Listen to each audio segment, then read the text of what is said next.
4 BHK નો આ project છે. 4 bungalows એમને બનાવેલા છે. સાઇઝની વાત કરી તો બંગલોની સાઇઝ છે 100 વારની. બાંધકામની વાત કરું તો 3000 સ્ક્વેર ફૂટનું બાંધકામ છે. સામે જ 2 હવેલી આવેલી છે, એટલે જે લોકો હવેલીમાં માનતા હોય એના માટે બેસ્ટ લોકેશન છે. વડીલો માટે અહીંયા RMCનું ગાર્ડન આવેલું છે અને વિશાળ પાર્કિંગ છે. જો તમે અંદર આવો એટલે આઈડિયા આવી જાય. પછી આ લિફ્ટ રૂમ આપેલો છે અને આ મેઇન જે ડોર છે એમાં લેમિનેટ લગાવેલું છે અને પાછું સ્માર્ટ લોક આપેલું છે એમને. અને તમે જોઈ શકો છો આ વિશાળ હોલ છે. કિચન બહુ મોટું આવશે. ઓકે. અને ફર્નિચર જેને કરવું હોય એને બધી રીતે થઈ શકે એવું છે. આ એરિયા છે તો એમાં આપણે સ્ટોરેજ એક્સ્ટ્રા થઈ શકે એમ છે. આ આપણે ફર્સ્ટ માસ્ટર બેડરૂમ આવશે સેકન્ડ ફ્લોર ઉપર.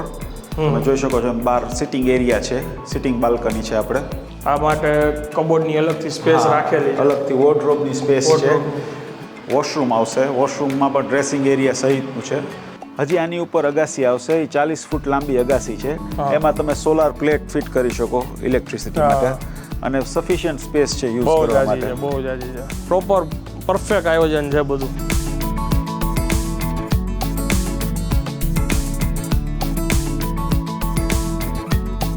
તો ફરી એકવાર તમારા માટે એક નવો વિડીયો લઈને આવી ગયો છું ને હું છું અત્યારે રાજકોટ સિટીમાં અંબિકા ટાઉનશીપમાં સુમેધ બંગલોઝમાં આવ્યો છું. 4 BHK નો આ પ્રોજેક્ટ છે.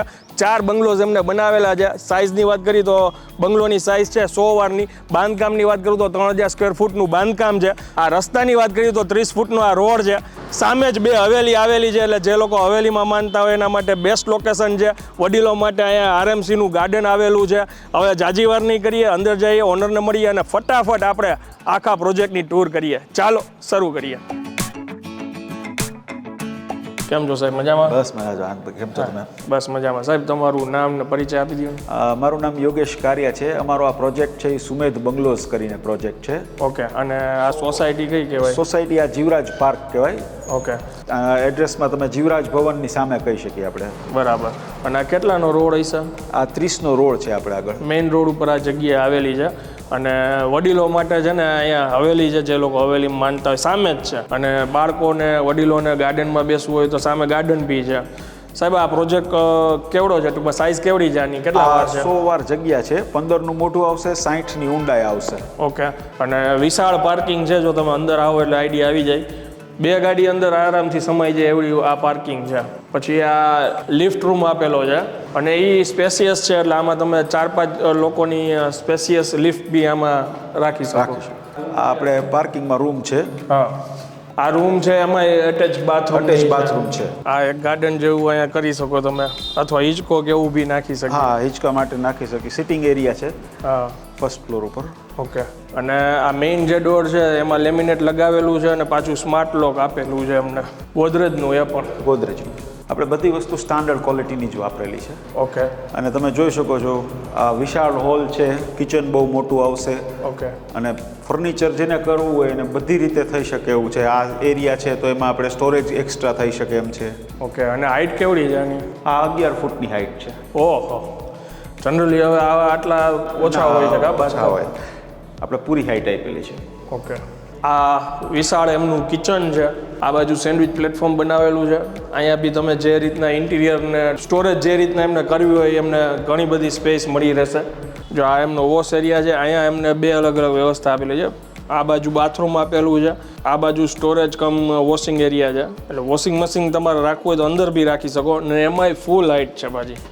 આ આપણે ફર્સ્ટ માસ્ટર બેડરૂમ આવશે સેકન્ડ ફ્લોર ઉપર.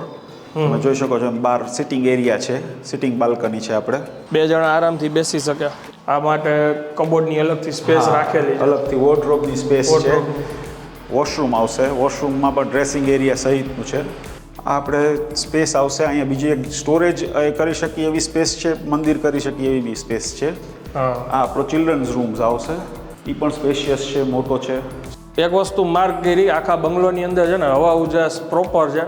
ક્યાંય લાઇટિંગનો આપણે ઉપયોગ નથી કર્યો છે. જેમ કે આવી રીતના બધી જગ્યાએ વેન્ટિલેશન બી મૂકેલા છે. હવાની અવર જવર પ્રોપર રીતે થઈ શકે. આ આપણે 3rd ફ્લોર ઉપર સેકન્ડ માસ્ટર બેડરૂમ છે. જેમ તમે જોઈ શકો છો મોટો એવો સરસ એરિયા છે. અહીંયા પણ સ્ટેન્ડિંગ બાલ્કની મળશે. ઓકે. અને બાથરૂમ તો આ નીચે હતું? હા, નીચે હતું એ જ રીતે સેમ છે. પહેલાં ડ્રેસિંગ એરિયા મળશે ને પછી વોશરૂમ મળશે. આ આપણે સ્પેસ છે એને યુઝ કરી શકીએ છીએ. અહીંયા જેમ જગ્યા છે તમે ફર્નિચરની અંદર નાખો એટલે આ એક વધારાનો સ્ટોરેજ એરિયા થઈ જાય. સ્ટડી એરિયા પણ થઈ શકે. ઓકે મલ્ટીપર્પઝ યુઝ થઈ શકે. પૂરેપૂરી છે ને સ્પેસનો છે ને ઉપયોગ કરેલો છે અને અહીં સુધી તમારી લિફ્ટ આવી શકે જો તમારે લિફ્ટ નખાવી હોય તો. અને અહીંયા વિન્ડો બી મૂકેલી છે, બહારની સાઈડે વિન્ડો આપી છે, બહારની સાઈડે વિન્ડો આપી છે, પ્રોપર વેન્ટિલેશન મળે બધા રૂમને. હા આ એમની એક ટેરેસ આવે, અહીંયા તમે મિની ગાર્ડન કે એવું કરવું હોય ને તો બી કરી શકો. હજી આની ઉપર અગાસી આવશે, એ 40 ફૂટ લાંબી અગાસી છે. એમાં તમે સોલાર પ્લેટ ફિટ કરી શકો ઇલેક્ટ્રિસિટી માટે અને સફિશિયન્ટ સ્પેસ છે યુઝ કરવા માટે. બહુ જાજી છે, પ્રોપર પરફેક્ટ આયોજન છે બધું. આઈ હોપ કે તમને આ વિડીયોના માધ્યમથી બધી જ માહિતી મળી ગઈ છે અને પ્રોજેક્ટ જો સારો લાગ્યો હોય તો આ માહિતીને બીજા લોકો સુધી શેર કરી દો. અને રેડી પોઝિશન છે એટલે પહેલાંના ધોરણે કોન્ટેક્ટ કરી લેજો ભાઈનો. સ્ક્રીન ઉપર નંબર લખાઈને આવે છે, રૂબરૂ જોવા આવશો તો તમને વધુ આઈડિયા આવશે. મળીએ નેક્સ્ટ વિડીયોમાં, ત્યાં સુધી જય હિન્દ, જય ભારત.